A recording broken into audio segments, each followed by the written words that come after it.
right. We are now recording. So if y'all want to just go ahead. So, Matt, I don't know if you can see what's going on, or if you want me to. Yeah, I can see it. We're good. To drive. Go before Okay. Drew questions and see what my questions will be like when he goes. All right. So we had example H.4, which was the one about the measurement of activity in a sample.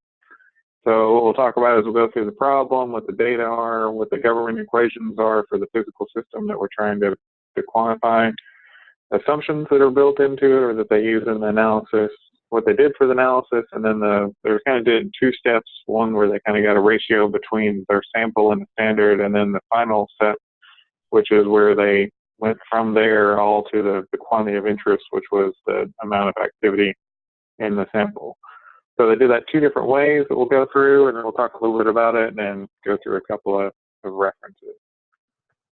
So what this problem setup is, they've got some big body of water that they pulled a sample out of, and they're trying to figure out how much radon is inside of it. So to do that, they did kind of they measured three different things. The first one was what they would call source A, which was a standard, which was one that they pulled out of their lab or something that's well quantified that they could use as the baseline for their new sample. And they had the second one, which was the water that was just empty that they could put in there and just get a background rate. And then they had the unknown version, the sample, which is labeled source C there, where they knew how much mass, they measured how much mass was in the water sample, but they don't know what the concentration is. And that's what we're trying to determine, and then determine the uncertainty bounds for. So they made 6 sets of measurements, and each set of measurements they did the standards, and they did the background, and then they did the sample. And one reason they did that is they expected the background radiation levels to vary, through the day and, as time went on. So they did 6 sets, sort of thing. And so each time they did this, they hooked it up to the counter. This is the scintillation counting. I don't know if most of you guys probably know how that works. But if you don't, they're trying to figure out if it's got little alpha or beta particles. Excuse me. Those things pack a punch, but they don't travel very far. So you mix the water samples with something else that when it gets hit with the alpha or the beta particle, it glows and releases a photon. You put it in a nice dark chamber, and then you sit there and watch for the flashes. And what it does is count the flashes. So nominally, they counted for 60 minutes at a time. But it actually ends up being slightly more than 60 minutes because every time the thing records a flash, it kind of takes a little bit before it can reset. So that's why you'll see it listed as like a dead time corrected, because they'd extend the time based on how long it was blinded after each flash. So you'll see a bunch of numbers that come up. The T's are the times, so as far as when this actual sample measurement was taken. The reason that's important, as I'll show you in a second, is because this stuff decays pretty fast. So the amount of material that you have now is not the same amount of material, as far as activity that you're going to have tomorrow. So we have to adjust for that and go back. And then the capital C values are the actual number of counts, the number of flashes that this thing detects.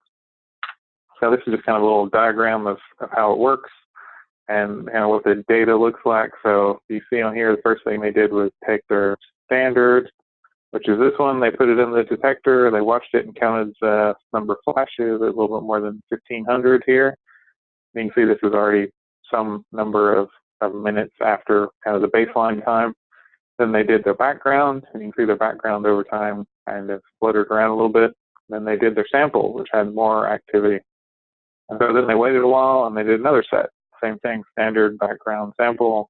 Then they waited a while, did another one, standard, background, sample. And on and on and on. You can see the standard decaying, and you can see the sample decaying over time. So that's kind of the graphical representation. In the GOM, you'll see the real data with the lovely European mixes of commas and decimal points. So don't forget, commas are decimal points in these. So we got our time, we got our counts, and this is the stuff we're going to go with. So when you run into the government equations, this is what you expect to see. your number of counts. These are both the same, except the S is for the standard and X is kind of for the unknown sample. This is what you expect to happen. You expect for you to have some number of background counts, and then you expect to have this term, which is how much activity you're going to get from your little sample. It's going to decay with time over here. That's what this little exponential term is. And the lambda in there is the decay constant that's well known for radon here. So they do some mathematic, rearrange how it goes, and they kind of come up with two values that they want to get, which are, instead of using the counts per se, they want to get these counting rates. So how much counts you expect to get in that time that you're counting, that 60 minutes here, this T0. You end up with two different numbers. These are what we call the background adjusted. That's what the CB is. You have to subtract that term off. And a decay corrected, which is this term, for the time, as it adjusts with time. So you end up with an RX and an RS, and that's what you'll do a lot of work with here. But before you get into that, it's worth laying out some of the assumptions that they use. The first one is that the background varies over time, right? So the first time I tried to replicate their data, I assumed that they were going to average out the background, but they don't. And they say it in there once I read it closer, that they treated the background value with that particular set as the one that they use for those, as far as what they subtract. And then they assume that a bunch of the uncertainty times are negligible. That includes the uncertainties and the decay times. I mean, you can see they're doing it in minutes. So that the uncertainty as far as what the time is very, doesn't really matter. It's small, doesn't add in. And they had some uncertainty for the decay constant, which is very small as they run through, what it does. And then they went through a bunch of other stuff that's kind of the real world attacking, which is there anything as far as the detection efficiency with the counter? Would it do better with one thing or the other?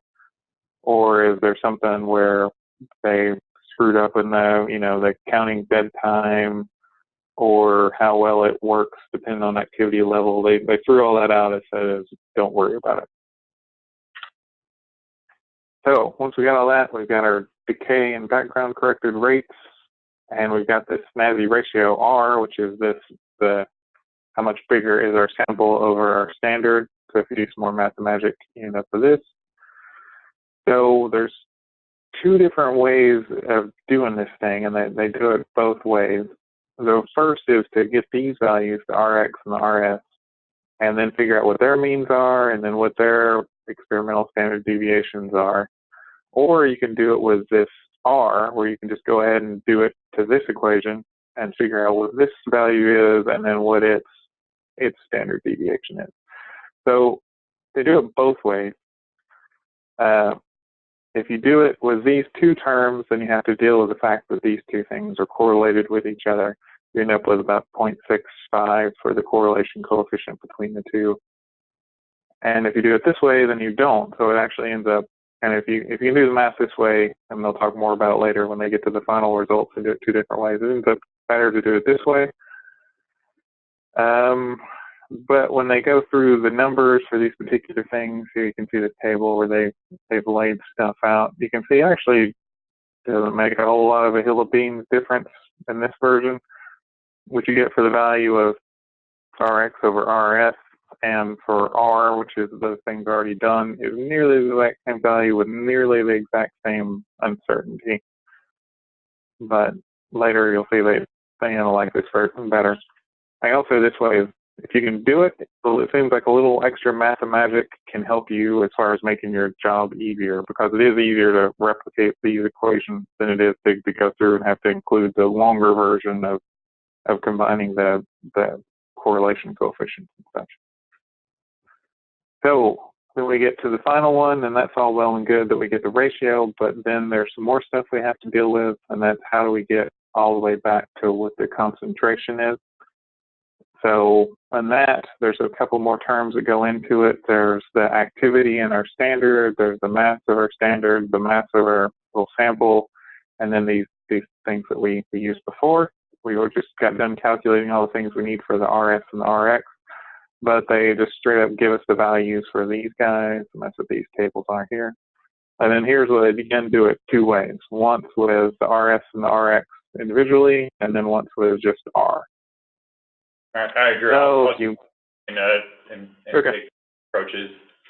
All right. So the first approach is you treat R sub X and R sub S as individual quantities. You know, so the activity is dependent on the ratio of those two values, but this first approach deals with, you know, doing the mean and standard uncertainty and standard deviation of those two values before you actually put it into the activity equation. And whenever you do it this way, you have to account for that correlation coefficient, which is the right part of that longer equation. And as you can see from doing it this way, we get some results on the bottom, which is AX equals 430 becquerel per gram. I think that's how you pronounce it. And a standard uncertainty of 0.083. So on the next slide is the second approach. And this approach, you take the ratio of R sub X and R sub S before you actually solve for activity. And same story, except now we don't have to account for that correlation coefficient. So it makes our uncertainty equation a lot simpler. So next slide. So the key takeaways is this problem is similar to the problem H2, which we haven't gone over yet. And that the heart of the problem is if you have, you know, two sets of data and they eventually are combined together, do you want to deal with the data individually or together in that ratio?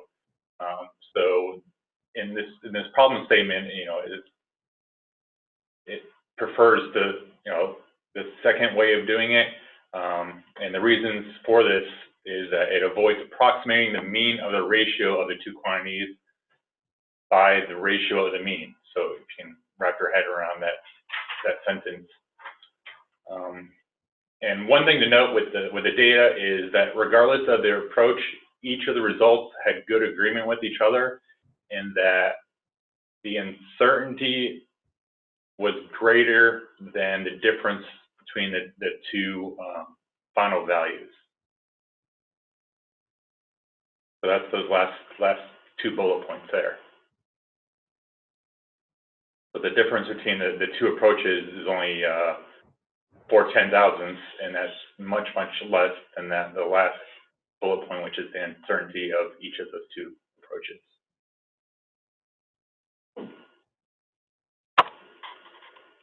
All right, and that's it. Does anyone have any questions?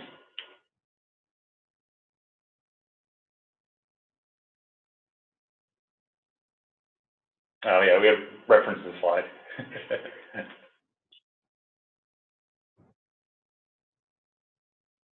So I thought it was interesting, just trying to get you guys thinking, I guess, if nobody has any questions, that there's the two ways of doing it, right? One's that's got the RX over RS, another one that's got the straight R. And yeah, they both get you where you're going, and it's kind of nice to see that it works and that you get nearly the exact same value which way, depending on which way you do it. At first, when I was reading through it, I was like, well, what do I care which one to do? Like, does it matter which one to do? When I was going through it, it seems like the main approach is if you can do a little front-loading math to make your equation look better, then this sort of stuff ends up better, right? Because you don't have to deal with this factor here, where you have to deal with the fact that the RX and RX S actually are correlated together a little bit. If you screw that up and forget this, then you're going to get the wrong numbers. So I think this was trying to demonstrate, yeah, you can do it whichever way you want to. But to me, my main takeaway from this is it's probably worth trying to look at the stuff you have before once you get your function and trying to rearrange it as best you can to make your life easier down the road.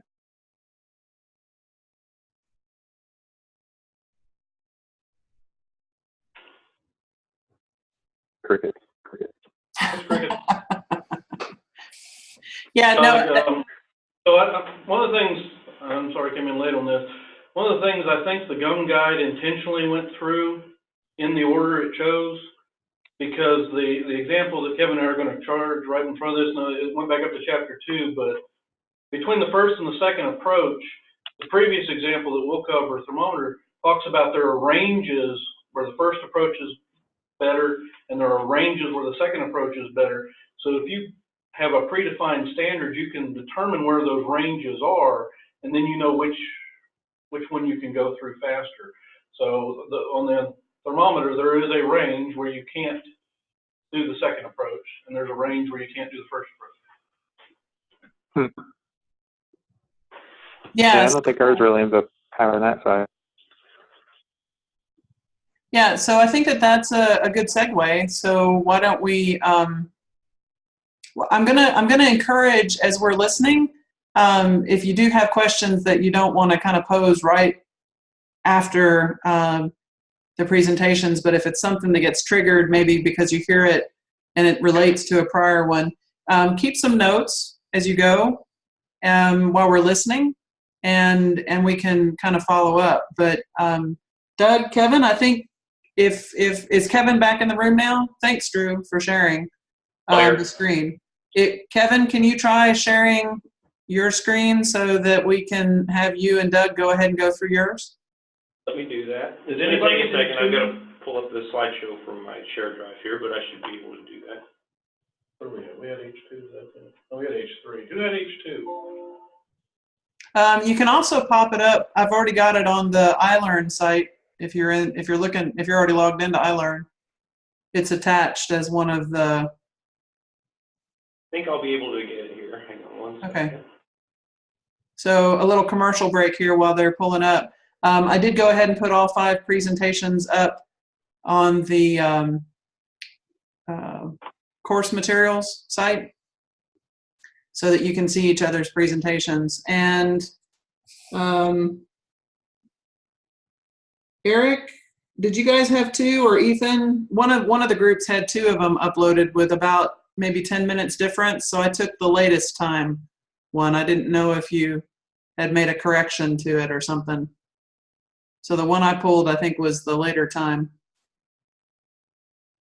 So what did you share? All right, so I'm ready to try to share if you want to do that. Yep.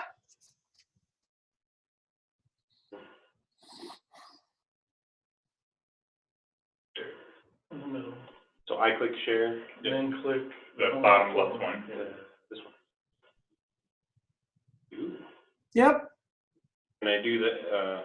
You don't have to do anything. They should be Full able to see screen? what you're doing. You guys see it okay? Well, we see a black screen. Yep. There, you're up now. It's live. Your slideshow. No, don't do slide master. Don't do slide. Don't do slide master. Click on the second slide and make sure it changes for everybody. Everybody Yep. see that? Yep. Okay. That's working. Great. All right. Hi, this is Kevin. We had an example about the calibration of a thermometer. And in this example, they used the method of least squares to define a calibration curve. So the steps we'll go through is to define the calibration process so we understand what we're doing. We're going to do a least squares fit. We're going to do a calculation of results to get the correlation or the factors that go into that curve. And then do an uncertainty of the predicted values. And then we're going to do elimination of the correlation between the slope and the intercept. And then there's other considerations. So first, defining the calibration process, we're comparing thermometer readings to I put in quotes, a known standard temperature. So in the example, they do state that assume the standard has no uncertainty for the problem. And then we're going to have 11 calibration points, so n equals 11, and the calibration range is between 21 and 27C. Then we're going to fit the calibration data to the calibration curve, and we're going to obtain the calibration parameter values for the calibration curve. So first thing to do is to choose the form, and we remember from the R book about how you have these, you can go as far as you want with the Taylor series, but typically 1, 2 orders was all we've seen in the book so far. So this is an equation of a line, so it's the first order. What you have there, and the variables B are a little, B being a little confusing, but there's a lot of parallels between the R book and this equation and process of least squares. So in this equation, T is the temperature reading of the thermometer that you're calibrating at a particular point K, and you'll see it also as T sub K. T sub R is the known reference temperature at that point, and you'll see that also as T sub R K. B of T, B is a function of T. This was confusing to me when I first looked at this, so I'm going to explain this a couple times throughout, but B is actually the correction. So it's the difference between the standard and your measured data point. So they call it the observed or the measured correction. So it's that standard T sub R minus the T. And that is sometimes shown as B sub K for a particular data point. And the Y sub 1 is the first correction factor, or the correlation, or the correction factor, and that is the intercept for the calibration curve. So that's going to shift the curve up and down on the graph. Y sub 2 is the slope correction, so that's going to change the slope of the curve. And T sub O is the chosen reference temperature. So they, it's kind of weird that they just choose a reference temperature, but basically what you're doing is you're just shifting that along the x-axis. You're shifting all the data, so it doesn't matter. So getting to the least squared fitting, I thought the best way to show this example is to show the equations they use in the book and then draw the parallel between that and the Shaw book that everyone's reading. A lot of this stuff is out of Chapter 7. We are still in the 1-week grace period, I believe, for Chapter 7's reading assignment. So maybe not everybody's seen this, but hopefully everybody does recognize these. But the first parallels, the equation 7.15 and the H.12 out of the GUM, those two equations are the equations of a line. You got the same equation there. X is equivalent to T minus T naught. Y is equivalent to B, which is a function of T, and then you got your two factors in there. The next equation, the first thing that they did was they kind of jumped to that equation down at the bottom, but what they've done is the E is the residual, basically, right? So what they've done is they said, okay, well, we've got this theoretical, we call it Y sub C in the R book. We've got this theoretical, the right-hand side of H.12, which is how we're calculating based on our equation, our curve. But then we also have the measured reality point on our device, and so we're basically reducing the residual, the difference between those two values. And so when we do that, we're trying to, in equation 4.3 there in our book, we did the sum of the squares, and we tried to reduce the E, right? And on the GUM example, they basically are doing the same thing. It's the sum of the difference, sum of the residuals squared, and that is they call it S, but that's the value you're trying to reduce.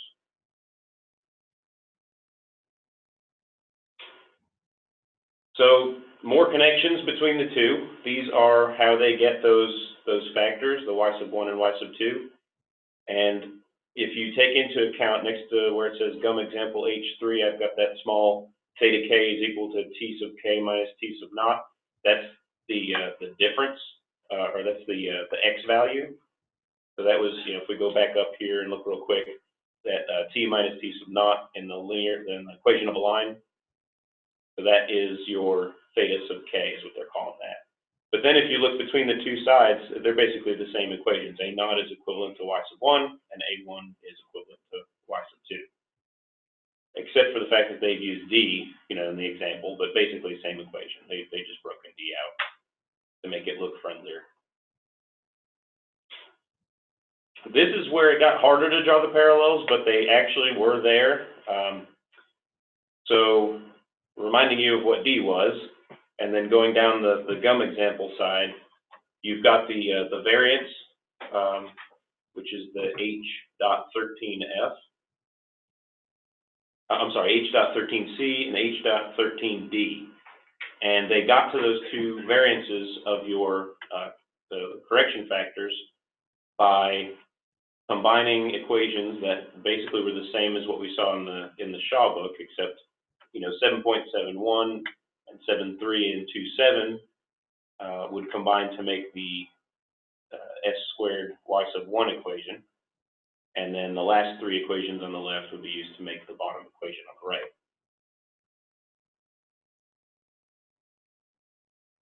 So this is the way, this is how the data was presented minus the red data. I added the red data to help me understand it, and so I'm putting that in there to help whoever is looking at it understand it. But the K column is the index. Those are the N number of data points that we took. So it's, you know, the sub Ks. The next column, T sub K, is the measured temperature. So that is the device that you're testing against the standard. And they jumped right to that B sub K, which is the difference between the standard and the measurement. So I backed that up and I figured out, you know, calculated the column of what was the standard temperature at that location. So you can see that for say K equals 1, your device that you're testing was measured 21.521. Well, the standard reference that you're comparing it to was 21.350. And then they have the difference between the measured and the reference, and that is, they call that theta, and that's basically the X value that we talked about before.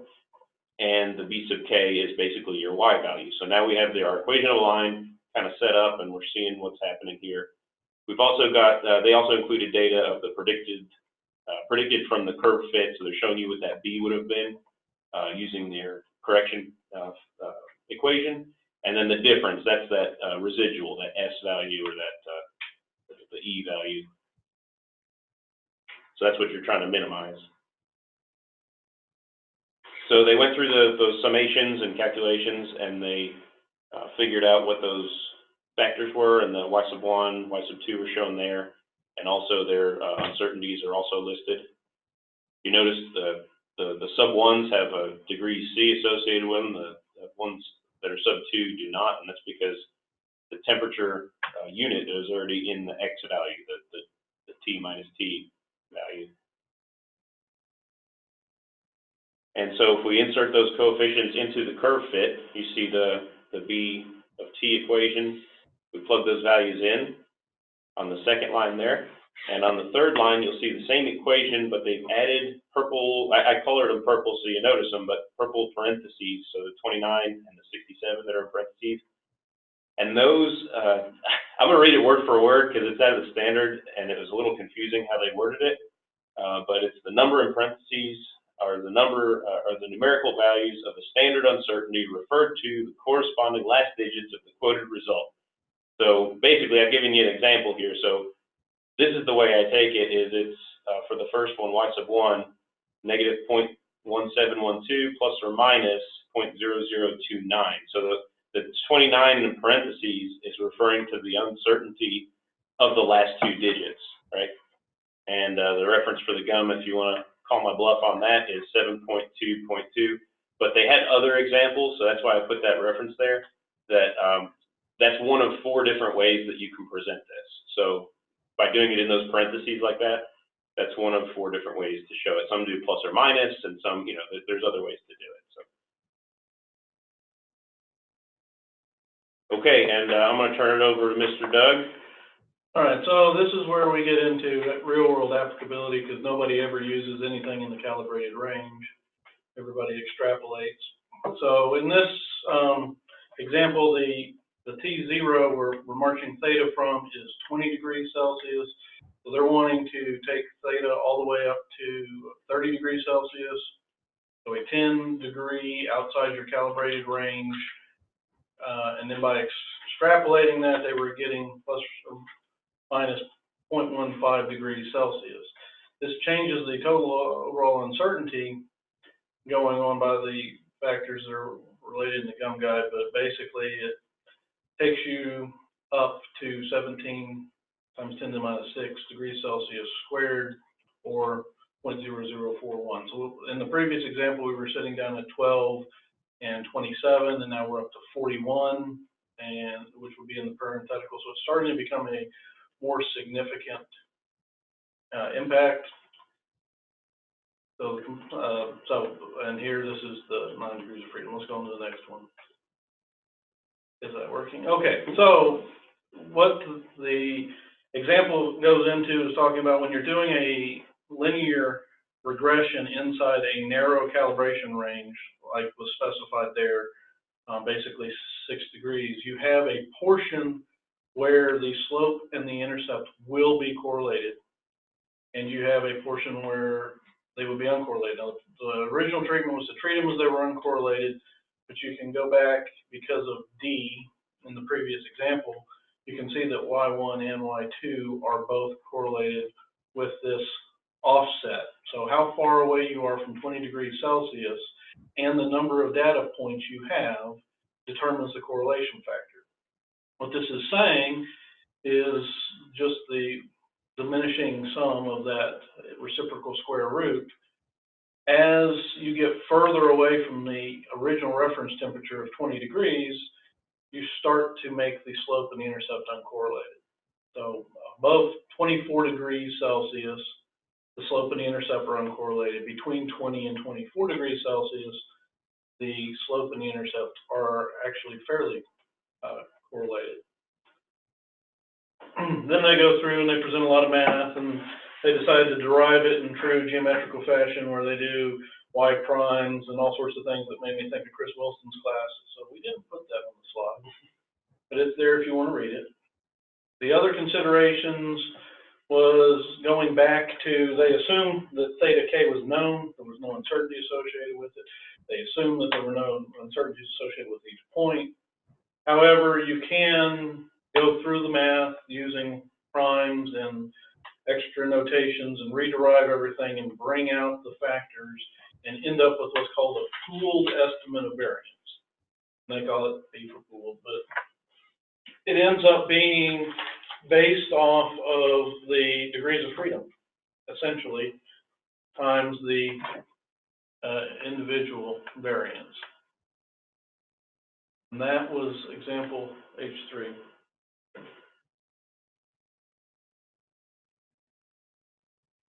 Kevin says questions. I say no question. Except for Drew, he jumped line.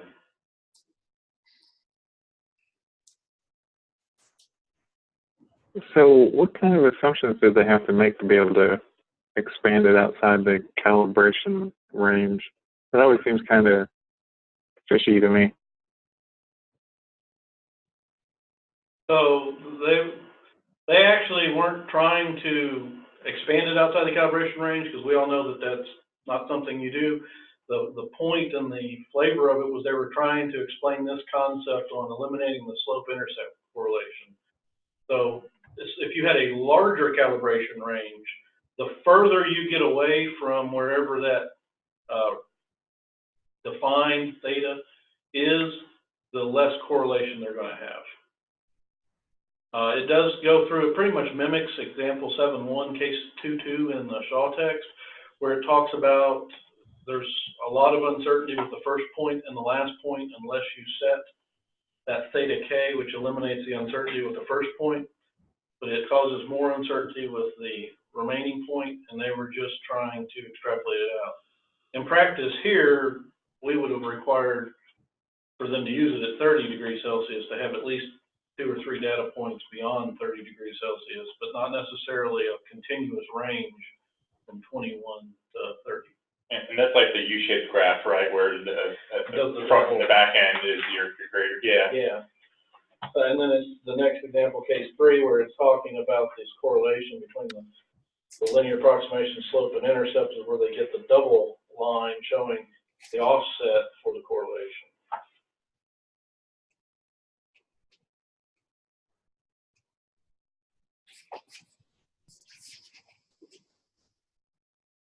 Drew and Kevin are done. Sorry, Doug, rather. Sorry, Drew. I think Drew's already done it. That's peace. We're out. All right. I just was going to comment. I like that you, if you want to unshare your screen, Kevin. No, I'm a control freak. We don't know how. Stop sharing. Yeah, there's a stop share click. Should be, there you go. Yep. So I liked the way that you presented the kind of the comparison between the two texts, because I think that's one of the challenges, that when one is trying to make sense of a singular document and then and wrapping it together with what you've seen from other sources is going to be those kind of changes in notation and approaches. So I thought that was a good step that y'all took. So. And one of the things I took away too is Doug had actually mentioned it earlier, and it seemed like the Shaw text kind of made that chapter more complicated than what it really is, and you can even kind of see that in this example where they're linking all the different arrows together, and on the left side you see all these different sums, and on the right side it's just basically just a couple terms. Yep. So, one of the things that we may have as a takeaway on kind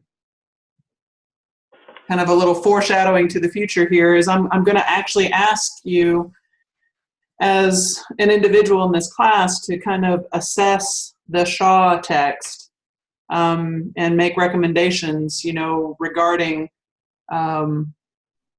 future use.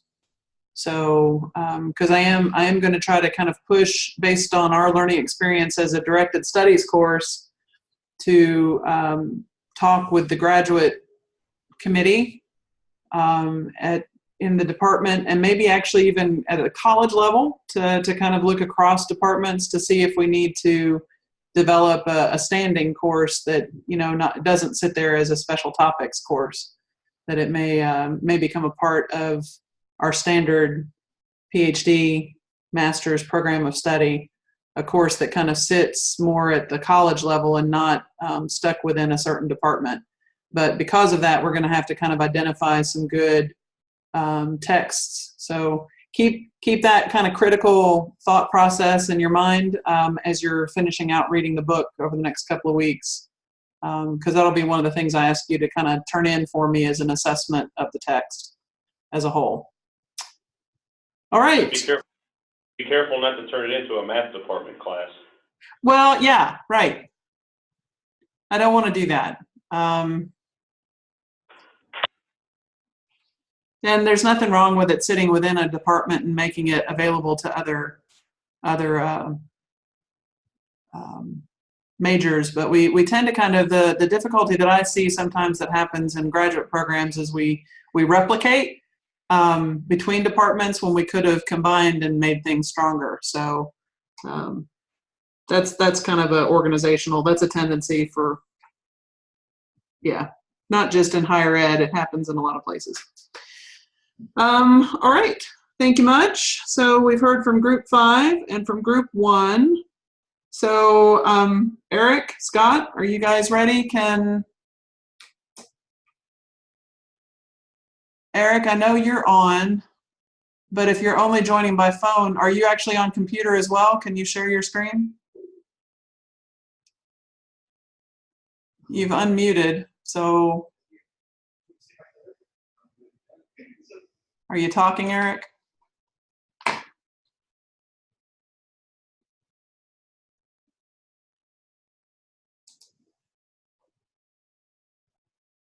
Hello?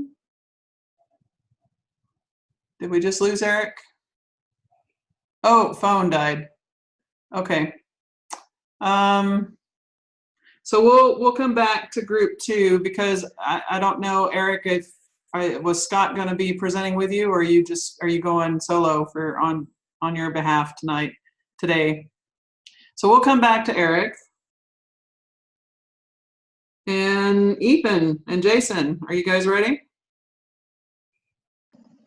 Yeah, we're ready. Okay. I don't know which one of you is going to share your screen, but go right ahead. I'll share my screen, Ethan, and then if you can, when you're up to talk, if you want to tell me when to change the slides, I can do that. Sounds good.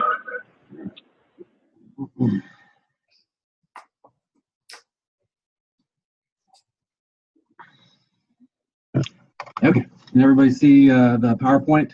Yep. Okay, cool. Sorry, we did not put our slides on the fancy Tennessee Tech background.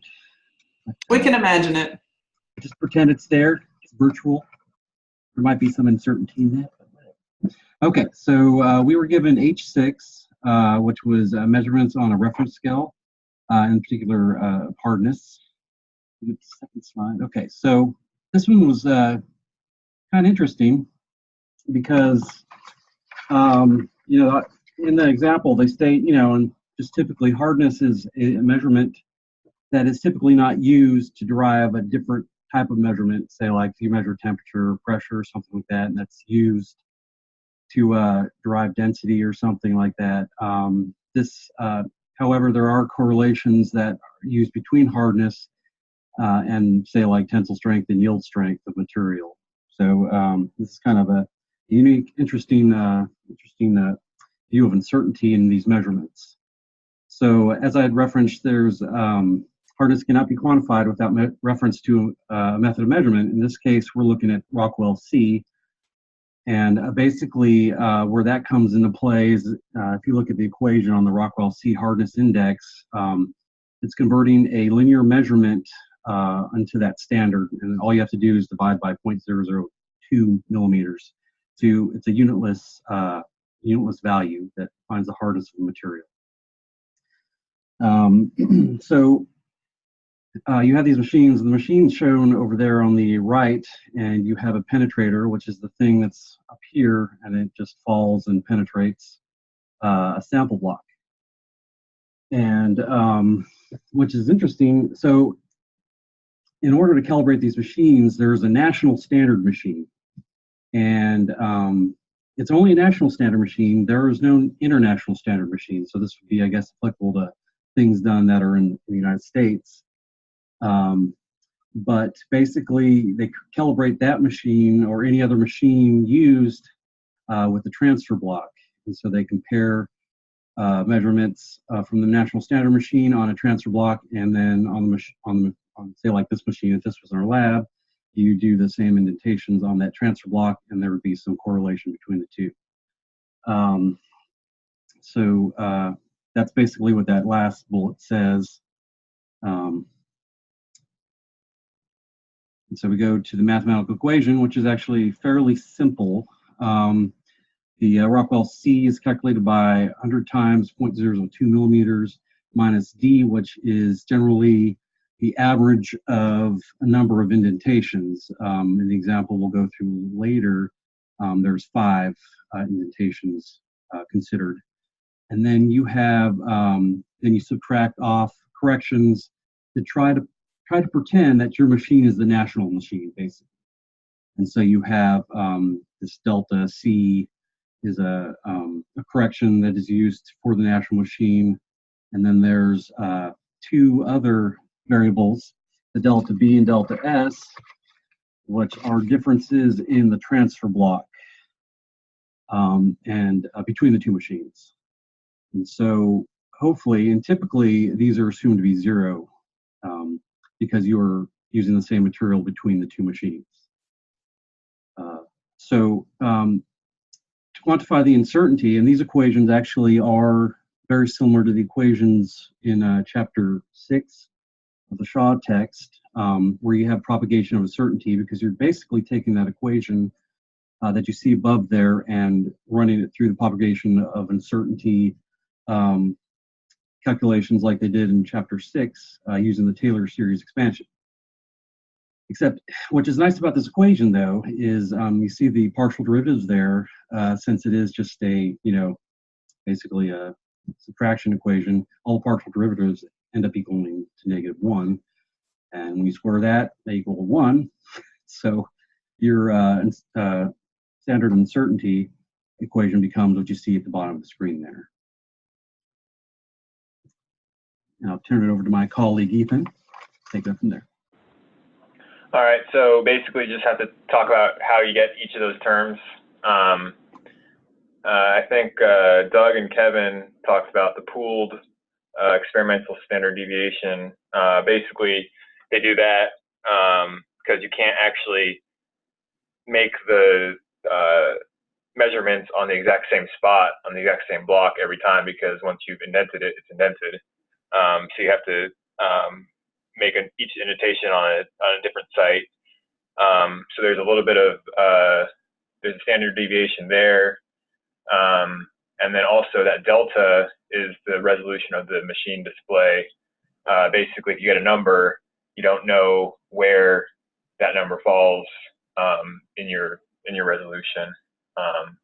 And then if you assume that's a rectangular distribution, meaning it's just as likely to be anywhere in that resolution block, then to get that uncertainty, it's just the size of that divided by the square root of 12 and then squared to get the rest of that term. Okay. And then, like Jason said, you're testing it on your machine, but that's different from the national standard machine. So there's uncertainty associated with the difference between the national standard machine and the calibration machines, where they do actually a series of M series of 5 indentations and then N series of 5 indentations with the other one. And that's just basically a given value, which tells you the uncertainty between the calibration machine and the national standard machine. I don't know. Okay. And then finally, I guess next to last, is the uncertainty of the correction due to variation in the hardness of the sample block. And there's a international recommendation R12, which says that it's based on the actual hardness. There's a fraction of the average depth of indentation where the values of 5 measurements can't differ by more than that. And so that's where that uncertainty comes from. That X prime or the Z prime is actually, in this case, is the same. It's just your average pooled indentation depth, which we called D before. So that's just saying that they might be off by a certain amount, but you know it's less than whatever that X requirement is. And in this case, that 1/24 comes from, instead of a rectangular distribution, it's a triangular distribution, saying that you're more likely to have measurements in the middle of the range than on either end. So that's why that's the 24 instead of 12. Okay. And then finally, there's the uncertainty of the national standard, the uncertainty of the actual national standard machine itself, and the definition of hardness, which is, again, just in this case, there's no calculation. It's just given to put in the calculation. So when you put all those together from the initial equation that was back on slide 3, you end up with all these terms. And in this example, they basically just gave us the results of those terms to put in the calculation, which I think Jason's going to talk about. Okay, so this was the example they gave us in H6, and they basically gave all the terms in either a Rockwell scale unit or in an actual indentation measurement, and it's delineated between the one that has a unit of millimeters and the one that just has the Rockwell scale. The values that actually go into the equation are all on the Rockwell scale.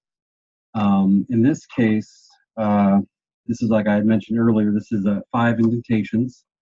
So when you want to quantify the uncertainty, these parameters were given, and so you have the standard deviation of the depths of the indentations made by the machine, and that's your S delta K. That's just the standard deviation of all the actual measured indentations made into the sample block. And then, as Ethan described each of these, and then you have the delta there, little squiggly delta, and that's just given by the resolution of the display. It's in the instrumentation itself. And then you have the calibration transfer block uncertainties, which are listed there, both on the national standard side and the calibration machine side. And then like Ethan had mentioned, there's that permitted fractional variation between the two machines on that transfer block, and it's given as that 0.015 there. And then you have the uncertainty in the national standard machine of 0.001 millimeters. And so you plug all those values in, and you end up with a Rockwell scale unit of 0.55, and that equivocates to a 0.0011 millimeter depth uncertainty. So when you go back and you plug in, like it said at the top here, that D is the actual average depth taken from those 5 measurements. And so you do the calculation, what you see at the bottom of the screen here, and that gives you your small h Rockwell C hardness value in millimeters, and that's your uncertainty there based on all these values given. And then you can take that and convert it into a Rockwell scale unit, and then which is done here. And so the uncertainty in this case is 0.55. And so when you look at, so putting it all together, you have the small h, which is in units of millimeters, and then you have the big H, which is in units, which is the Rockwell C standard units.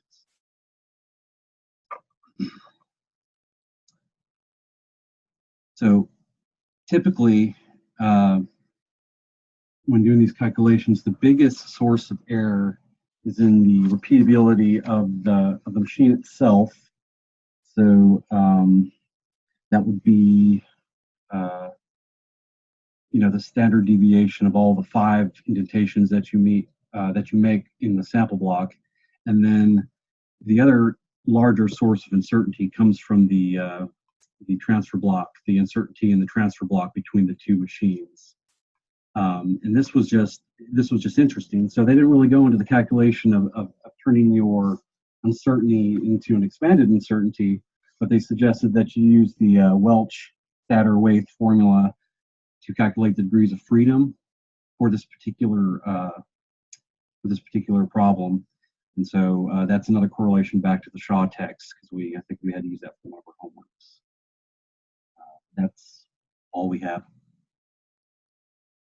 Any questions? So a quick observation. Oh, yeah. So a quick observation I had when I was reading through this, I was kind of annoyed that everything was basically given in Rockwell scale units, and I was converting everything into millimeters. And it occurred to me while I was doing that why. It's because all the numbers are so small. It makes it a lot easier to talk about 0.1 Rockwell scale unit versus 0.0002 millimeters, or 2 times 10 to the minus 6 meters, or whatever you want to use. It's a lot. It makes the equations a lot simpler, and so I kind of backtracked on myself. At first, I thought the millimeters would be easier, it make more sense, but I kind of fell on the Rockwell bandwagon while I was doing this. I just thought it was interesting. Yeah, that's a good observation. I think that when in initial undergraduate exposure to this topic, there's a lot of times people are like, well, why are we doing it this way or that way? And kind of akin to the acoustics use of a decibel scale. It just, yeah, that's good. Thanks for sharing that.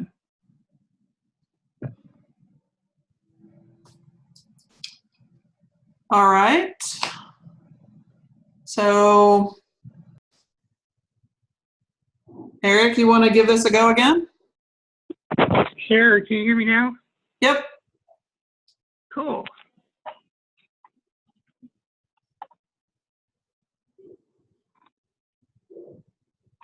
All right, can you see anything?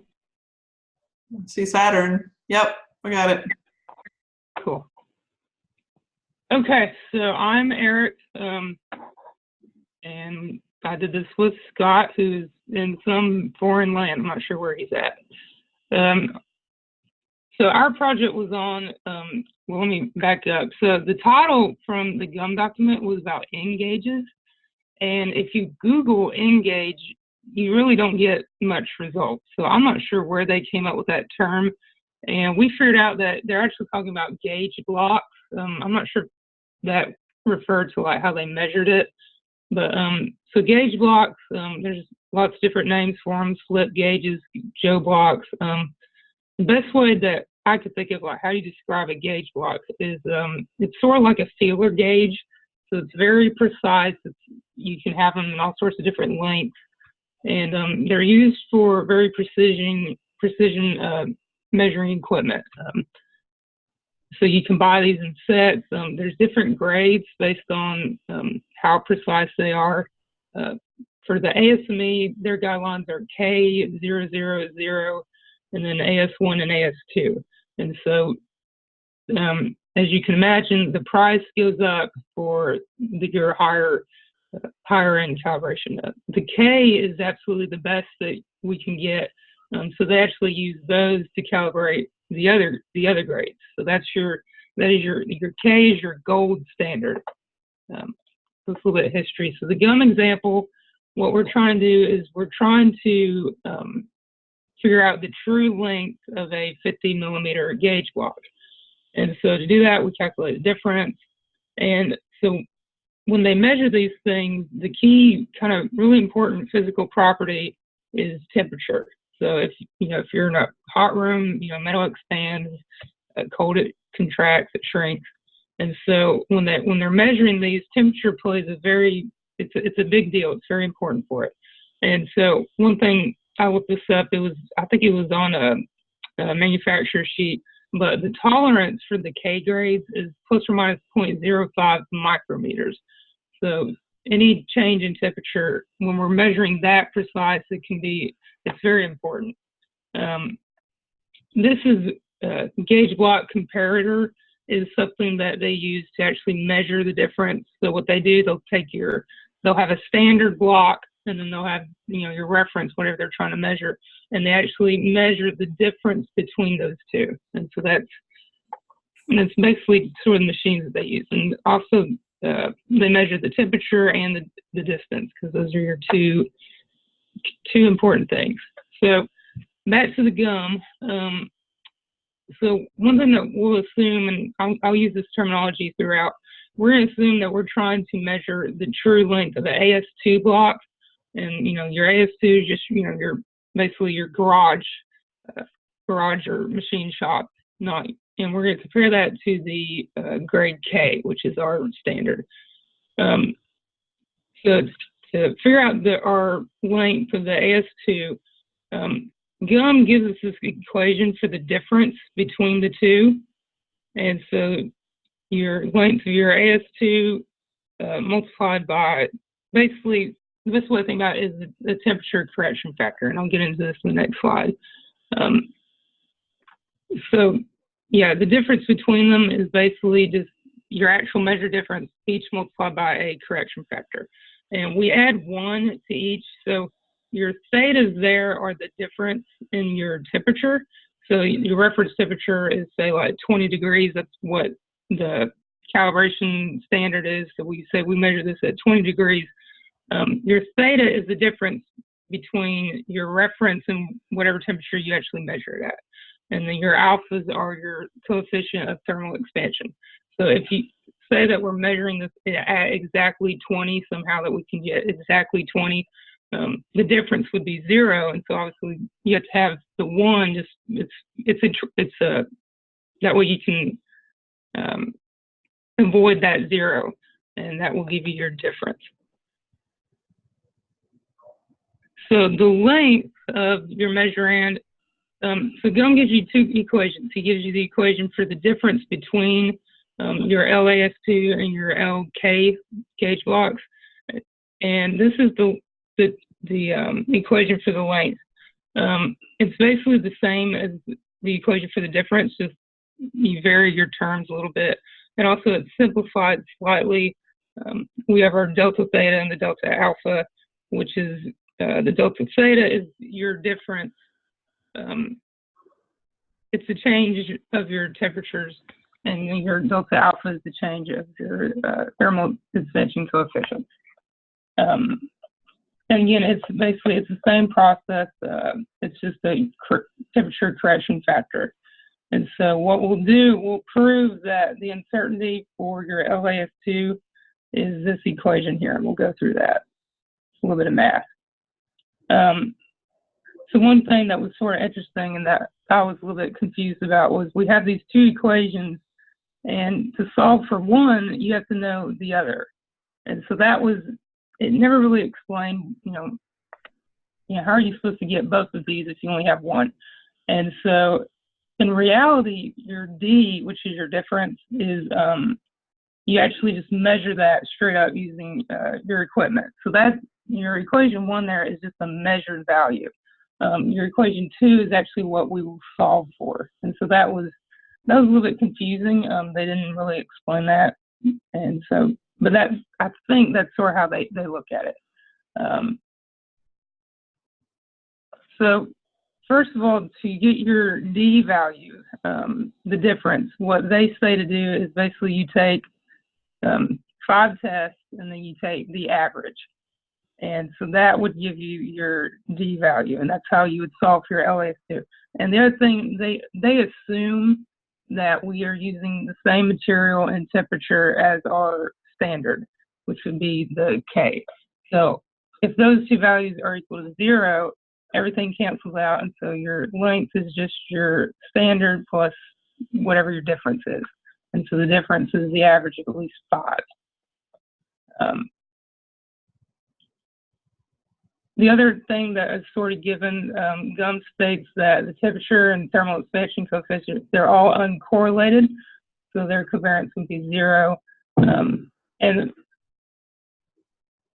so to compare with Shaw and some of his books, when we have these where there's no correlation at all, it equals the Klein-McClintock. I might not be saying that correctly, but the equation that GUM gives for this is basically the same as what Shaw gives for this Klein-McClintock. And so that's for the condition where they are uncorrelated. So if you remember, some of this was in chapter 6. We have to figure out basically our sensitivity coefficients. This is partial differential equations, basically. We do it with each variable, so your length of your K block, the length of the difference, your temperature coefficient, and your difference in temperature, just on the line. And so if we take all, do our differential equations, this is our sensitivity equations, or sensitivity values. And again, we're assuming that we're using the same material and same temperature. So these will equal to 0, and so that's why some of this will cancel out. We'll just have 1s and 0s, basically. So if we sub those into our equation, these are the values for the equation. Let's see. Yeah, so these are our uncertainties for these. So if we sub those in, that's what we're going to get. This is pretty simple. I was just trying to show where these values are going into the equation. And so we'll end up with this for our uncertainty. So then we actually have to solve for the uncertainty for each variable. And this is our final equation, but we still have to solve for the uncertainties.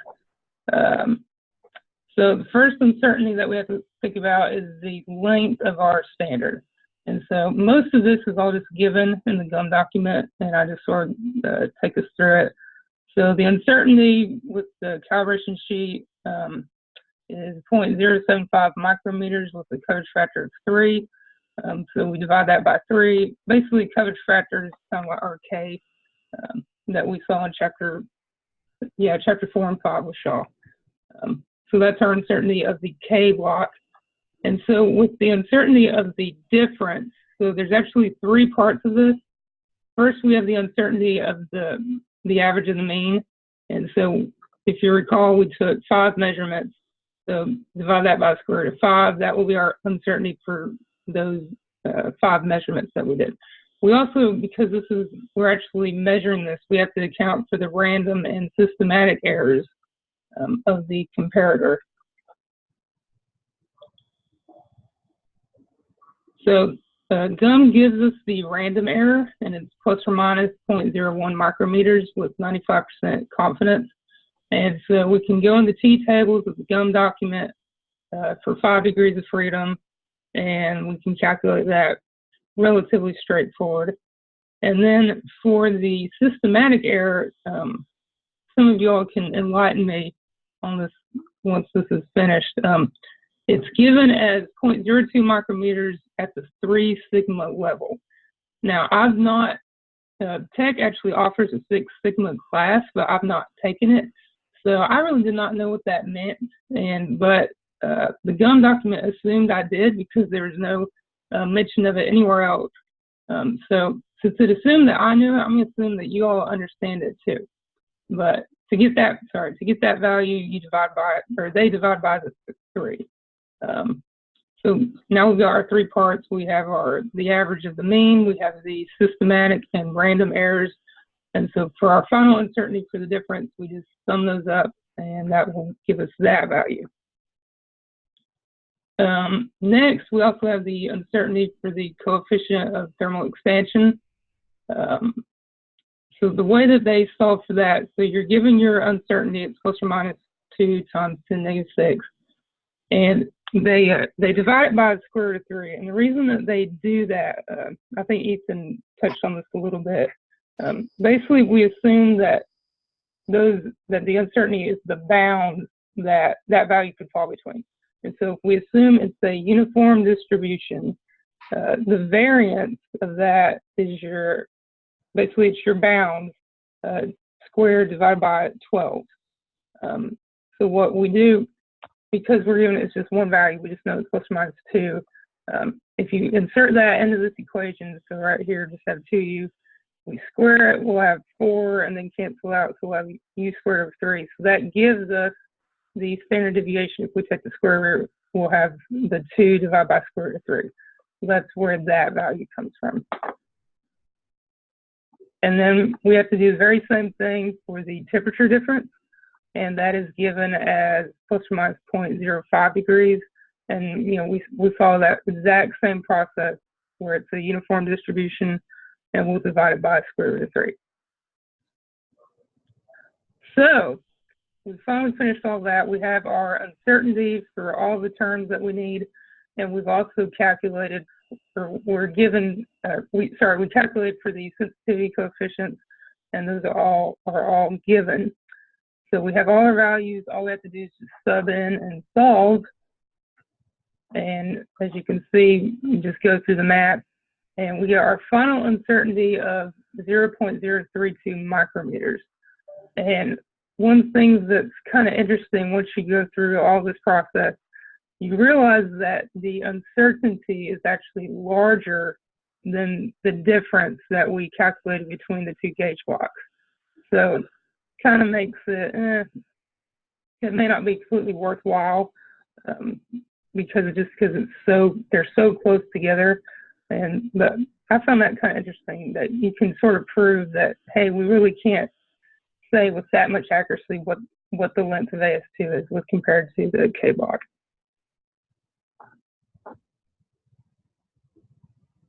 And that's all I got.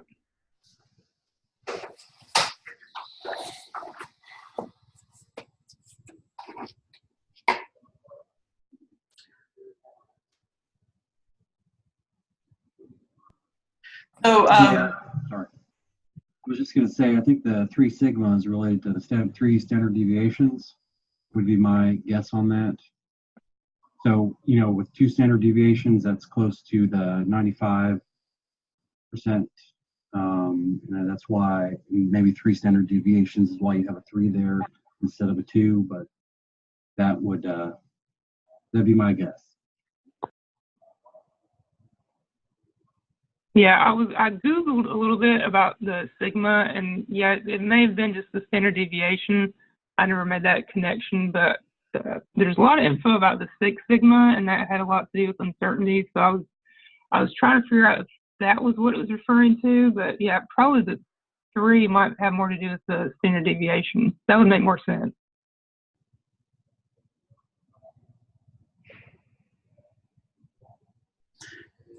Yeah, Eric, at some point I'm happy to kind of sit and chat with you about the,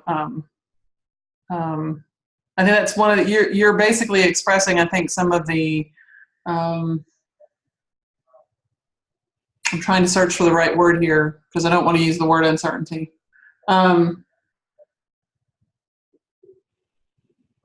Familiarity with what we mean by a Six Sigma process. So that's something that gets tossed around a lot very casually. You know, people have heard about it. People go off on co-op, they hear about it. But because we don't have a deep statistical expectation in the standard preparation of undergraduate in engineering right now, at Tech, I think that's one of the things we got to start looking at a little bit more deeply. The Six Sigma and 3 Sigma and standard deviation, it's all there's a casual kind of use of it in the world of engineering, but I think we need to be more specific about it. And I think you've been given good guidance from your feedback here that it really is the standard deviation idea. And so Six Sigma just sits there and looks at plus 3 standard deviation minus 3 standard deviation, and that's what gives you the 6. Because you're looking at a span of plus or minus 3 around the mean. So tying this back, the 3 Sigma is usually the 95th% confidence level. We had that discussion. Yep. And we're face to face. So I think one of the things the GUM is intended for, we were sort of joking back and forth, it's not for the first time user. It's not necessarily even for the undergraduate. Right. If you really want to come off with N-gauges, it's really assuming you're looking for a 95th or 97% confidence level to begin with. And so, yeah, when I read through it, it was definitely geared towards a 95th% confidence level. Yep. Oh, thank you. Yeah, and I appreciate your infusion of humor with the. You didn't mention any of those as you were going through, but when I was reading through your slides before class today, I was like, yeah, okay, good. Trying to keep everybody awake. With your permission, I'm assuming you've pulled those off the web, and I don't know if you cited them, but it reminds me I could probably infuse a little bit of humor into the undergraduate classroom, and that might be well appreciated. Most of them actually came from group messages with some of my former classmates. Nobody in this class, but some former senior design groups. We had a bunch. These were the clean ones that I could use. But you don't have any of the original source referencing for. No, but I could probably find them. They're pretty common. Yeah. All right. Well, that leaves us with Tommy and Clay. All right. Can you guys hear me? Yep. Okay. I'll try sharing here.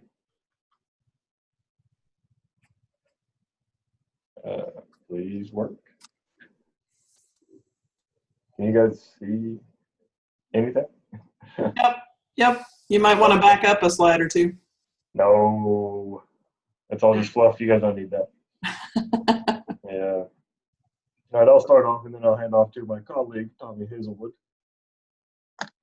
So we had example H5 from GUM, analysis of variance. And in general, this example is about calibration of a Zener voltage standard. So we'll get into that here in a moment.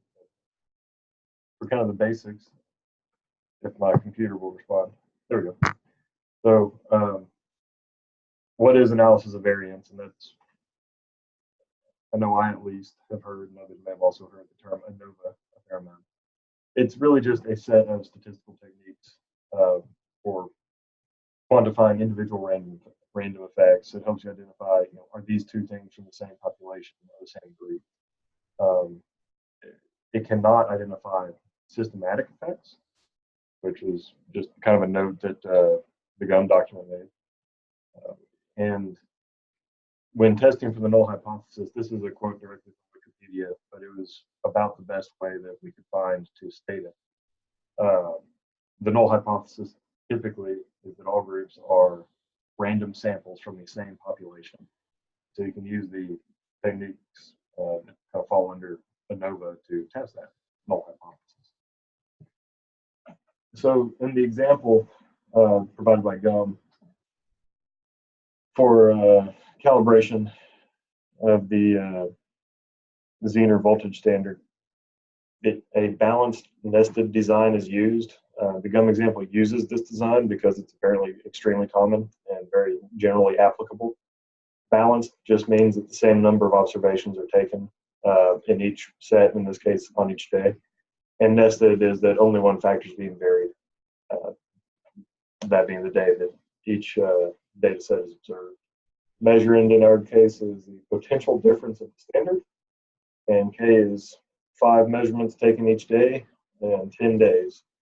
So you'll see things referenced as sub K, sub J, and those factors come into play a fair amount in here. So if the null hypothesis is true, and we have, and everything is indeed from the same population, the mean of those potential differences is given here is 1 over JK, sum 1 to K, 1 to K, of VJK, of the voltage. So it's just the mean. And the variance is given as you see there. But what if the requirement is not true? That's really where the ANOVA, the analysis of variance tools, come in. And so the two questions that we really look at in this example are, how is the significant difference between variables determined? And then once a significant difference is determined, how should uncertainty of the mean be evaluated? And so looking quite a bit for data on the front end, and so this gets a little bit out of flow of the example itself, but we'll go ahead and include it just because I know I wound up jumping ahead of, okay, where's my data? Well, it's here. We have 10 days worth of average voltages, and with the V bar sub J, and that's the voltage unit. Excuse me. And then the standard deviations of that measured in microvolts. So rather than read all the, to borrow from Drew, the mathematical formulas, we'll just go ahead and roll on. Oh, we do have two different ways of calculating the standard deviation. If you look at the bottom of our plot here, the table here, actually, pardon me, it's the standard deviation for variance. S squared sub A and S squared sub B. Those are two different ways of looking at the within day variation. So the variation in each of the 5, the variation of each set of the 5 measurements. So touching, that was an inadvertent lead in to looking at the consistency of our within day and day-to-day observations. We're going to use the variability, the variance of those two different ways of looking at it to determine if we have the same population or not. S sub A is variability of the daily means, given by the formula there. And S sub B is the variability of the daily observations over the course of the days. And so you can see the values there. And obviously they're not the same. So we might have a difference, the possible day-to-day variation. And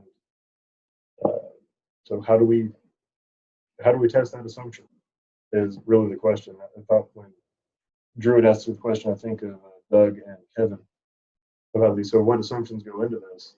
And that got me thinking about, you know, this method. And this, I think, is one of the strengths of the analysis of variance method. Is it gives you a good way to test those assumptions. And so now, handing off to my esteemed colleague, Mr. Tommy Hazelwood. We're going to play poker chairs for a moment. Do that. So the method that we use is by using an F distribution. It's similar to the way you would think of a z-test or a t-test, where you have inputs, and with those inputs you have a certain value associated with that. What we compare against that value is the SA squared and the SB squared that we just calculated. The usual pieces you can use is the 5% or the 0.25% critical values associated with F. If your value that you calculate is greater than which of the two of those that you use, it's going to indicate the fact that the difference in the variance is statistically significant, and it's below those values. That way. So for our example, we can calculate SA squared and SB squared with the previous equations. Also, from a table lookup, we can see that for the degrees of freedom that we have for this of 9 and 40, the 95th percentile and the 97.5 percentile values of 2.12, again, those commas are here, 2.45. So we can see that ours is right between the two. So it's statistically significant at the 5% level, but not at the 2.5% level in this case. So at this point, you have to determine whether it's significant or not. So we kind of have two different options. So on the left side of the page, what if you decide that it is not statistically significant? This is a risky stance to take because it could underestimate the uncertainty. What you do is you take the weighted average of SA squared and SB squared to get your overall estimation of variance, which I won't read that to you unless you want me to. And then on the flip side of that coin is if you decide to that it is statistically significant, your S squared is no longer calculated the same way. You have a new way. There's a new term in the S squared, and there's S sub capital B squared, which is estimating, in our case, the day-to-day random variance component. So we will solve for that, but also we will use it later. Again, on the left side of the page, if this is not significant, we can, in our case, solve for the fact that we have 13 microvolts of variance of uncertainty, for this test. If it's a little more complicated if you get into the it is significant side. So we use that same F test that we got earlier of 2.25, except what we're doing now is we're changing the numerator to include that S sub capital B term, which we here solve for the S sub B term, which is the day-to-day variance. And then we also solve for the actual just the S squared in the denominator. So carrying over the same conclusion from the it is not significant side, it's over there, but then if it is significant, then now we have an uncertainty of 18 microvolts. So it tells us that there is a difference between the two. So that's it is underreported by 0.000, as Ethan would like, 0.005 volts. So that is essentially the conclusion of this exercise. But also, it's clear to note there, it's good to note that this doesn't have to be day-to-day. Another example of this could be if you have different operators doing the same test, so each day could actually be an operator. Also, you can nest these even further. This is just the balanced nested method. But we actually, you could do the same thing where instead of just I and J or K and K and J in this case, it could be I, J, and K. You can nest these further to accommodate those variances. Another example they mentioned this is apparently pretty commonly used for reference material calibration when they send the reference material to multiple labs. Each lab would be a variable being varied to be redundant, and it's you can get more complicated with this, but it seems to be a fairly powerful tool. Just not one that I know Tommy or I have ever done much work with, but it's pretty interesting. And then the last slide was just some of the references we use. Obviously, the GOV document, which, as a quick aside, sorry, just remembered when I saw that. So 5 microvolts was the difference. Earlier on in the GOV document, I think in chapter 5, the calibrated standard that they use, excuse me, is called a Josephson effect voltage reference. And if I remember correctly, you get into the kind of -8 range of voltage accuracy. It's just to use mechanical engineer's terms, a ludicrously stable voltage. But so carrying on with some of the references, the NIST Engineering Statistics Handbook website was actually pretty handy. Shalom's outlines were good, and of course Wikipedia, which I know at least 1 or 2 other groups were using those sources as well. Any questions? Tommy and I are happy to hand it off to whomever would like to go next. On the F tests, what's my ignorance is showing, what's the kind of cutoff value that you decide if it's good or bad, right? One of them was like on the next slide, 2 point something, another one was 2 point something.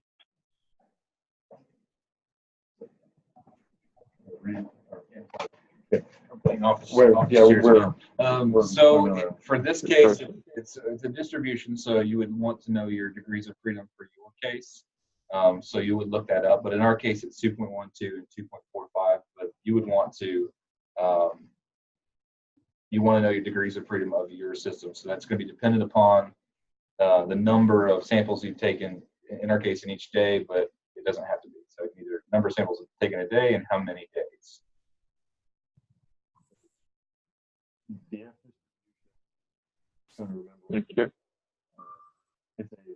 It's a distribution of probability, and I'm not comfortable going much further than that. Essentially, I treat it as a lookup table.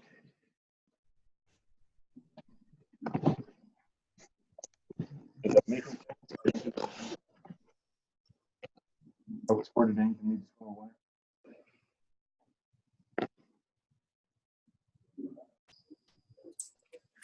Yeah, so I'm thinking about this one too. It just so the values were given in the GOV document, right? You didn't That's have correct. to go elsewhere to pull up an F test. That's correct. Yeah.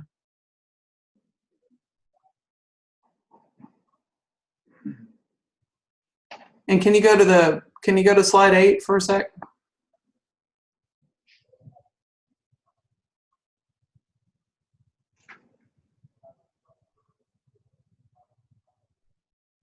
And also upon you would be to choose which significance you were interested in. Yeah, so I thought it was useful that that they went ahead and showed the 95 and the 97.5, and that in the one case it could be considered, and the other case it couldn't be considered. But what kind of throws me off, I think, just having to sit here and think about it for a minute. So 95% confidence, the difference, or the next slide says if you're running at 95% confidence, you would say that your 2.12 is less than your 2.25. Rather than to have the higher confidence, it's higher than, obviously. Yeah. And so that's where I would like to, I guess that's why I make my statement of personally, I'd like to work with it more before trying to explain much.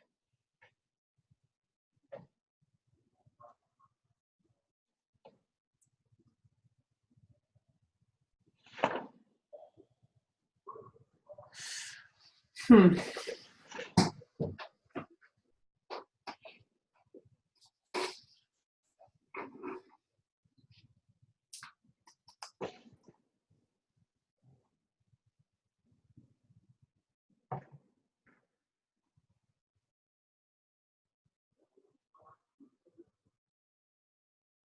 Okay. I think something to think about is, so essay, if you came up with an F value of 1 from the calculation, that would assume that they were exactly the same, which is kind of our null hypothesis. So that's where that comes from.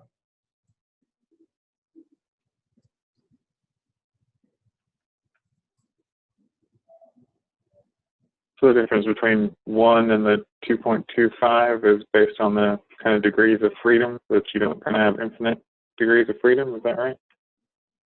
Well, I wouldn't say degrees of freedom. You would assume that when you calculated SA squared, it was the same as SB squared. If it in fact does not matter between days, if they're all from the same population, if it's just a bunch of random population, you'd expect to get a value of 1. Hmm. Yep.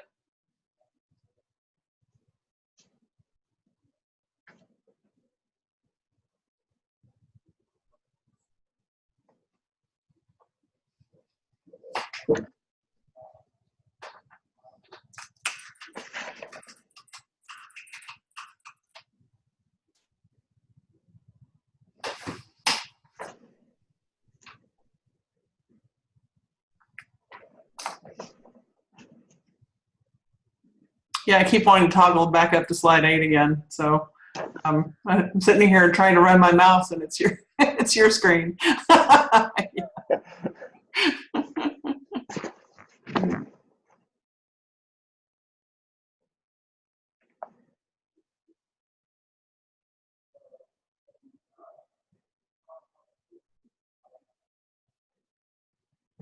Yeah, so that essentially the larger the value of your calculated F, the more significant it is.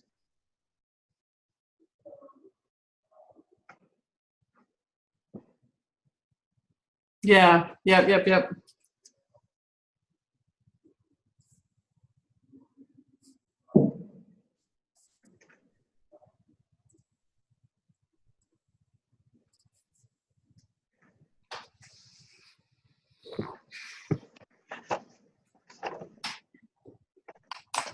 Okay, so I'm not presenting the example 2 today, but I wanted to ask you. Are you guys good with us stopping sharing? Yeah. Thanks. Sorry to interrupt you. No, you're good. But I wanted to ask you the value add in taking an approach of kind of looking at these examples and sharing them. So reflectively, does this help your confidence level in working this material to be able to kind of take these examples, for instance, out of a document like the GUM document, and to kind of take a deep dive on each of the examples and share? Is that a useful approach? I think so. Yeah, I thought it was good because it took some of the equations or some of the concepts that we learned in the SHA text. Like for us, it was the propagation of error, and just kind of turned it into like a real life practical application of it. So I thought it was at least good to see it in practice in context of something useful in engineering. So it was good.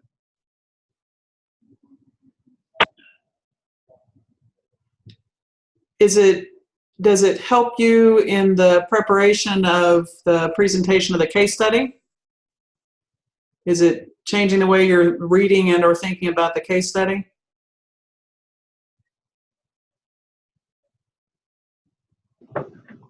I think it certainly makes the delivery of somebody else's work less painful than reading it all and trying to boil it all down myself. So I think that there's a higher value added there. Okay. So kind of as a warm-up exercise.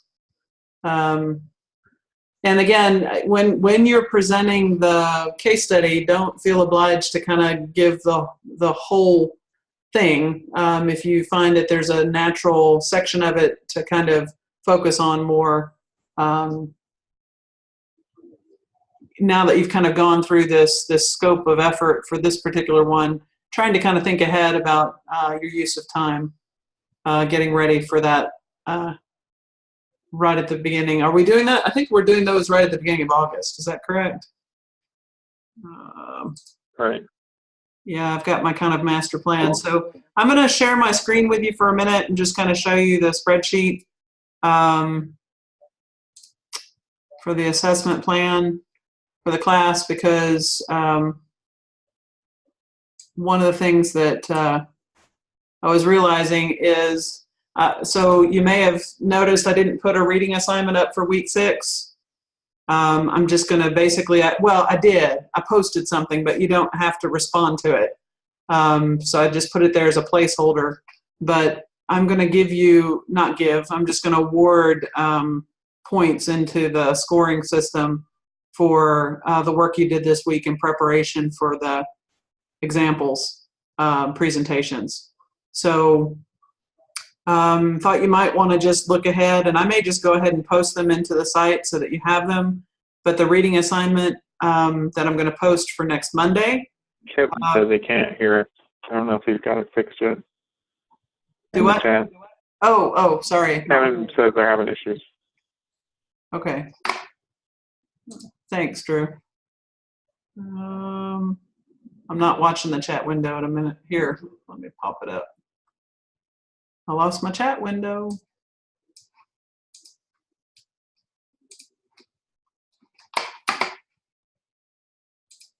Too many windows open at once.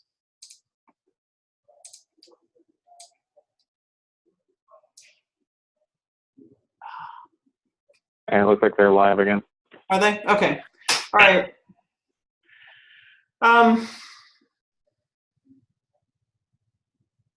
So Dr. just to, Carter, will you give us any feedback when, about, this kind of was a dry run for doing the case studies, about what you liked or what you want to see more of, just to help us bring a case study that meets your expectations?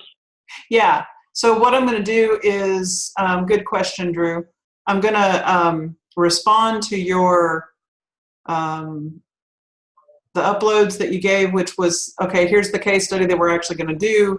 Here's why we've selected it. Here's where we're going to run forward with it.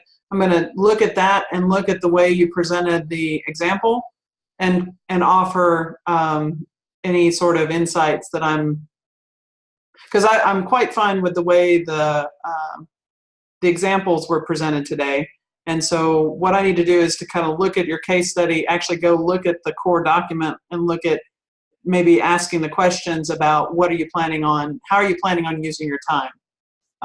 So I'm not asking you to give me an outline of your slides in advance, but I may go one-to-one with you in kind of some email correspondence to offer some feedback. So yes. Does that answer your question? Yep. Okay. But I did want to give you a sense of where we're going to go from here. So reading assignment in week 7, which is next week, will be to read chapter 8.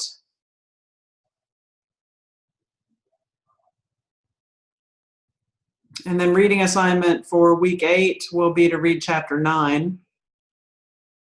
And then there's a homework assignment that I'm assigning today for you to have nominally turned in next week, but always there's a week grace period. So I would like for you to work problems out of chapter 7. And that should already be posted. And the two problems are, and Doug actually was talking about these case examples out of chapter 7, section 7.2.1, 7.2.2, and 7.2.3. So I'm just asking you to do one of those. What they're asking in problem 7.6 is to solve the problem in case 2 using the linear algebra approach described in section 7.3. Compare the solution that you get with the predict function in R. So you may find it useful to do all 3 of them, but I'm only asking you to do the first or the second case. And the second case is starts on, and chapter 7 is a little annoying in my mind because the figures don't line up very well. But the case 2 is random errors only. So you're dealing with a situation where there are random variations and errors in both the x and the y coordinates, or x and y variables, but there are no systematic errors or correlations. So that's one of the problems that I want you to work. And then I picked the other problem out since it's baseball season. Problem 7.9, you've got a baseball, you've got x and y variables. It is assumed now that you've got a ruler with systematic error, so you are going to be dealing with a systematic error in problem 7.9. So doing those 2 problems over the next week or so, and then I went ahead and picked out the problems for the last homework set. So you may want to look at those problems while you're reading chapter 8. I'm going to ask you to work problem 8.9, which actually lines up with problem 7.9. So problem 8.9 has you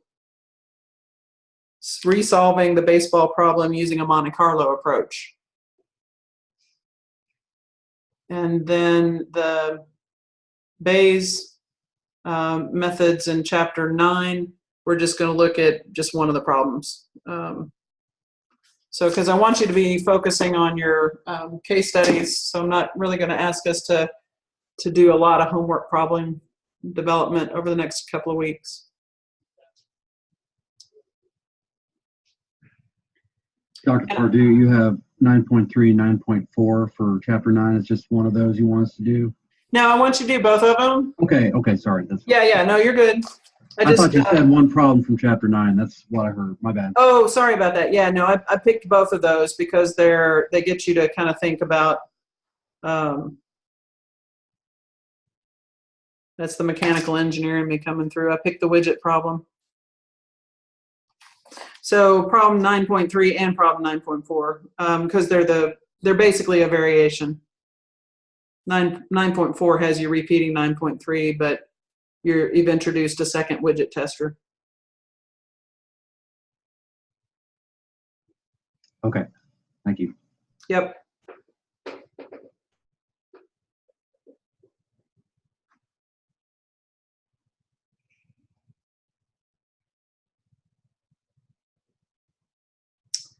A question about the reading that you're counting the case studies we just did. Yep. So does it throw a wrench into iLearn to have just a blank assignment? Like, do we need to submit our? No, because I can just override. I can just automatically go in and assign points into that correlated point system. So yeah, you don't have to upload anything. All right, cool. Thank you. Yeah, good question. I was double checking that, but yeah, I can just override it. Yeah, thanks. The reason why I'm doing that is I'm kind of considering your slide preparations as your written evidence. You know, a lot of you expanded on what was in the GUM document, so that's quite fine.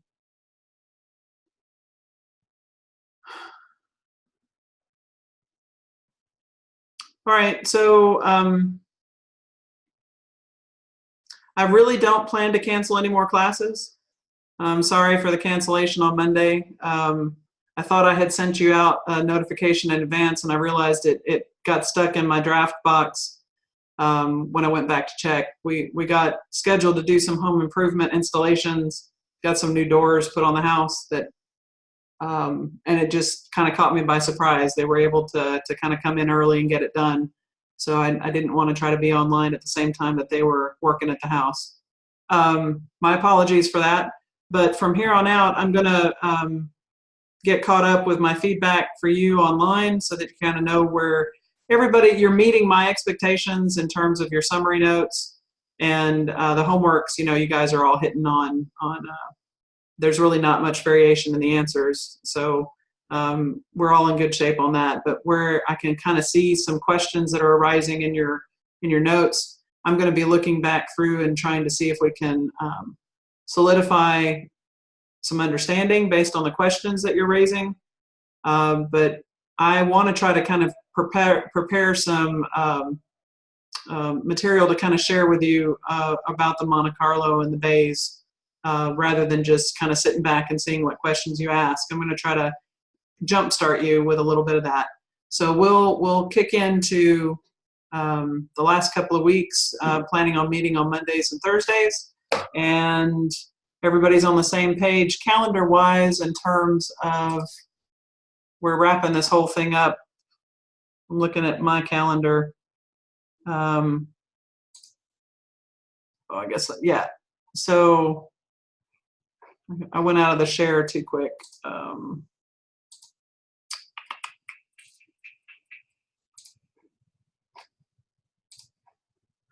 Yep, so up in the top of this, and I can post this spreadsheet if you guys want it for summary purposes, but as we're looking at what we have left, we essentially 6 more class meetings during weeks 7, 8, and 9, right there. And August 1st is your day, and that's when I come back. And Tommy, I think you let go all the conference rooms except for the August 1st class date, right? That is correct. Thank you much. So we're good. Have a good afternoon, and I will see you on Monday. See you on Monday. Have a good weekend. Yeah, you too.